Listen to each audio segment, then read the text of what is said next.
আজকে গৌরবময় ৪৭টি বছর অতিবাহিত করেছে আমাদের বাংলাদেশ জাতীয়তাবাদী দল। বিভিন্ন কর্মসূচির মধ্য দিয়ে রাঙ্গুনিয়া উপজেলা বিএনপি আমাদের আজকের এই প্রতিষ্ঠাবার্ষিকী সফল হয়েছে আলহামদুলিল্লাহ। আমাদের প্রথমত আমাদের কর্মসূচি ছিল বিভিন্ন স্ব এলাকা থেকে বাইক এবং মোটর শোডাউন।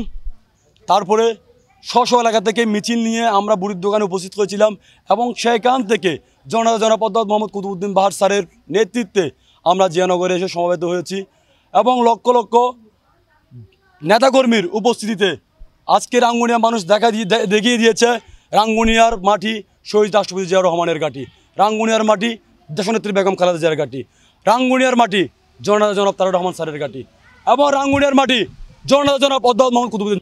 আমার ছাত্র দলের পক্ষ থেকে এবং অধ্যাপক কুতুবউদ্দিন বাহারের পক্ষ থেকে কৃতজ্ঞতা ও ধন্যবাদ জানাচ্ছি।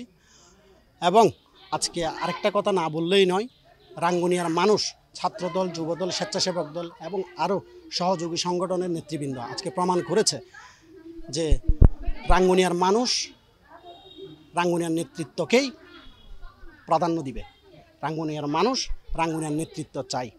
রাঙ্গুনিয়ার মাটি যে অধ্যাপক কুতুবউদ্দিন বাহারের ঘাঁটি, সেটা আজকে আবারও প্রমাণ হয়েছে। রাঙ্গুনিয়ায় শহীদ প্রেসিডেন্ট জিয়াউর রহমানের সমাধিতে আমরা শ্রদ্ধা জানাতে এসে লক্ষ লক্ষ জনতা একত্রিত হয়েছি কুতুব ভাইয়ের সমর্থনে। ইনশাআল্লাহ শহীদ প্রেসিডেন্ট জিয়াউর রহমান আদর্শকে লালন পালন করে আমাদের দেশনায়ক তারেক রহমানের আদর্শকে আমরা লালন পালন করে বেগম জিয়ার নেতৃত্বে আগামীতে ইনশাআল্লাহ কুতুব ভাইকে আমরা এগিয়ে নেব। এবং আজকের এই দিন আমাদের সবার জন্য একটি শপথ গ্রহণ করলাম বাংলাদেশ জাতীয়তাবাদী দল বিএনপির পক্ষ থেকে এবং মরিয়মনগর বিএনপি যুবদল ছাত্র দলের পক্ষ থেকে জানাই আন্তরিক অভিনন্দন এবং শুভেচ্ছা।